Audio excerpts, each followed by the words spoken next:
not eating very well, not really taking much liquid in. Oh, look at those pink cheeks. Yeah, and not many dirty diapers today, not many pee diapers. Okay, well let's have a seat real quick and we're gonna check her out, okay? Let me get that door. We don't wanna make it too cold. Yeah. All right. Hi. So what is her name? Her name's Raylyn. Hi, Raylyn. I'm just gonna sneak in and get the temperatures, all right? This is Miss Terry, and I'm Casey Jo. Hi, sweetie. So how many days has this been going on? About 2. Okay, Yeah. so 2 days.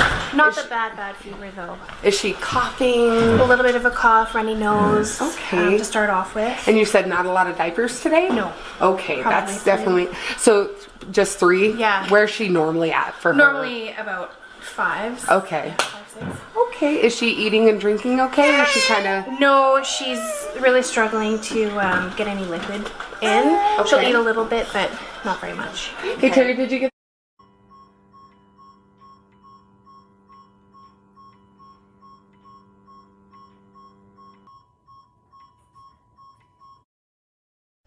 Okay, so we have a pediatric patient here that does complicate our assessment a little bit on what's going on, but let's just take a look at the kind of the bulk of the vital signs just to kind of just break this patient down, because again, they can be complicated.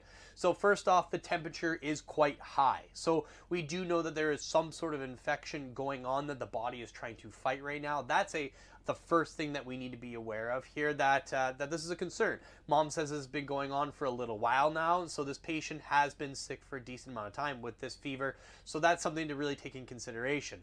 Now when it comes to the heart rate, obviously heart rates are elevated in pediatric patients just as a population, even when they're not sick. But again, this patient is about 1 year old, maybe a little bit older. That's what mom is saying. And so we can kind of gauge what we would expect the heart rate to be. And 132, that height of a heart rate is fairly high even for a 1 year old.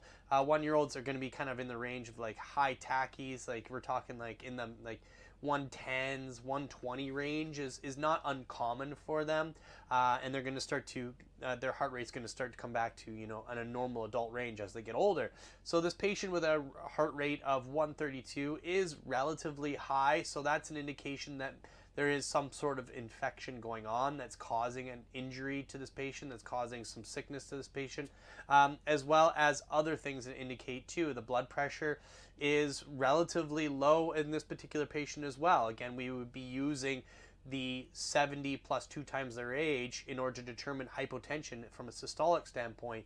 And so 70 times 2, which is 2 times this patient's age, would be a 72 blood pressure, 72 systolic. So they're just above that right now, to suggest that their blood pressure is not doing fantastic right now. So even though this patient is a little bit more complicated and it doesn't really fall under the SIRS criteria like we normally would like them to, there's enough here to indicate that this patient does have some sort of infection going on, and it is potential that it could be going down the SIRS route. What helps you understand better? Reading from your textbook or watching super visual videos like these? If the answer is videos, then you need to check out EMT Mastery. It is 100% online school and exam prep aid with hundreds of visual videos to every topic that you need to know in EMT school. On top of the videos, you get illustrated notes, worksheets, interactive games, and even live tutoring with our instructors 3 times a week if you're struggling with any topic. Want to check it out? Hit the link above or below this video for a free 3-day trial to see how quickly you can start crushing EMT school.